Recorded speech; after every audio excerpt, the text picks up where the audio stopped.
థియేటర్ల బంద్ గత వారం రోజుల నుంచి కూడా తెలుగు సినిమా పరిశ్రమ మొత్తాన్ని కూడా ఒక ఊపు ఊపేస్తుంది. ఎందుకంటే పెద్ద పెద్ద హీరోల సినిమాలు రాబోతున్నాయి. ఈ టైంలో థియేటర్స్ క్లోజ్ చేయడం ఏంటి అనే విధంగా చాలామంది కూడా ఎంతో డిసప్పాయింట్ అవుతున్నారు. ముఖ్యంగా సినిమా ప్రేమికులు మాత్రం ఇదేంటి మా హీరోల సినిమాలు వస్తున్నప్పుడు దాదాపు కొన్ని సంవత్సరాల తర్వాత మా పెద్ద హీరోల సినిమా వస్తుంది. సో దీనికి ముందు థియేటర్ క్లోజ్ చేయడం ఏంటి, కాలం చేస్తున్నారని చాలామంది ఫ్యాన్స్ కూడా ఫీల్ అయ్యారు. సో ఇప్పుడు ఈ విషయంలో మాత్రం ఒక పెద్ద ట్విస్టే వచ్చిందనమాట. అయితే థియేటర్ల బంద్ ఈ ఇష్యూలో మాత్రం పవన్ కళ్యాణ్ గారు సొంత పార్టీ వ్యక్తి మీదనే వేటు వేయడం జరిగింది. సో దీని ద్వారా అందరం కూడా తెలుసుకోవచ్చు, తప్పు చేసిన వాళ్ళు ఎవరైనా కూడా, అది మన వాళ్ళు కావచ్చు, బయటి వాళ్ళు కావచ్చు, ఇంకెవరైనా కావచ్చు, ఖచ్చితంగా శిక్ష పడాల్సిందే అని క్లియర్గా అర్థమైపోతుంది. పవన్ కళ్యాణ్ గారి పరిపాలనలో ఖచ్చితంగా ఆయన రూల్స్ కావచ్చు, చట్ట ప్రకారమే అన్ని కూడా చేస్తూ వెళ్తున్నాడు. సో ముఖ్యంగా ఇప్పుడు థియేటర్ల బంద్, సో మరి దీని గురించి మాట్లాడుకుంటే థియేటర్ యాజమాన్యాలలో ముఖ్యంగా ఎగ్జిబిటర్లు అందరూ కూడా మాకు కూడా ఇండోల పాటు సినిమా థియేటర్స్ అన్నీ కూడా అద్దె రూపంలోనే రన్ చేశాం.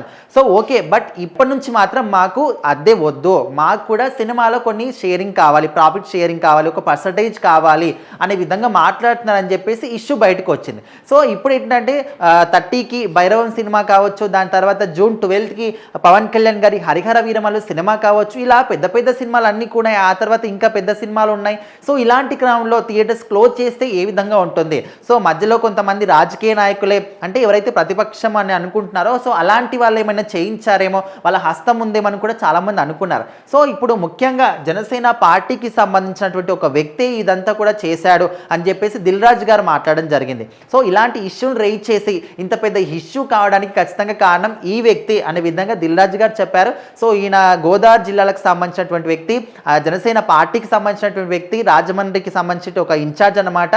సో ఆయన కూడా ఒక ఎగ్జిబిటర్ కూడా. సో ఈయన 19కి ఒక సమావేశం జరిగినప్పుడు, సో ఈ ఇష్యూ ఏదైతే ఉందో, అంటే మాకు అద్దె రూపంలో ఇప్పటి నుంచి వద్దు, మాకు కూడా పర్సంటేజ్ కావాలి అని ఈ ఇష్యూని రైజ్ చేసిన వ్యక్తి ఈయనమాట. సో ఈ విషయం బయటకు వచ్చిన తర్వాత పవన్ కళ్యాణ్ గారి దృష్టి కూడా ఇది వెళ్ళింది. సో మరి ఆయన ఏం చేశాడు, ఇక్కడ తప్పు చేసిన వాళ్ళు, అంటే నిజంగా నువ్వు తప్పు చేసావా లేదా అనే విషయం పక్కన పెడితే, ఒక 90% ఆఫ్ పీపుల్ అందరూ కూడా ఇప్పుడు నీ గురించే మాట్లాడుకుంటున్నారు, నువ్వే చేసావు ఇదంతా కూడా, ఇష్యూ నువ్వే రైజ్ చేసావు అనే విధంగా మాట్లాడుకుంటున్నారు. కాబట్టి సో ఖచ్చితంగా ప్రజల నుంచి నెగిటివిటీ వచ్చినప్పుడు ఇంకా మేము కూడా దీన్ని ఒప్పుకోలేమని చెప్పేసి పార్టీ నుంచి సస్పెండ్ చేస్తున్నామనే విధంగా, అదేవిధంగా రాజమండ్రికి ఇన్ఛార్జ్గా దాని నుంచి కూడా సస్పెండ్ చేస్తున్నామని ఈయనకైతే ఒక నోటీస్ కూడా ఇవ్వడం జరిగింది. సో మరి దీని తర్వాత అందరు కూడా ఇదే మాట్లాడుకుంటున్నారు. సో మరి పవన్ కళ్యాణ్ గారికి ఆయన పార్టీ సభ్యులు కావచ్చు, అండ్ వేరే పార్టీ కావచ్చు, ఎంత పెద్దవాళ్ళు కావచ్చు, చిన్నవాళ్ళు కావచ్చు, ప్రతి ఒక్కరు కూడా తప్పు చేశారంటే శిక్ష మాత్రం ఖచ్చితంగా అనుభవించాల్సిందని క్లియర్గా అర్థమైపోతుంది. మరి ఈ థియేటర్స్ ఇష్యూలో మాత్రం ఏమాత్రం కూడా నిజాలు లేవు. ఖచ్చితంగా ఇలాంటి ఒక పెద్ద హీరోకి సంబంధించి బ్యాండ్ ఇయర్ లెవెల్లో సినిమా వస్తున్నప్పుడు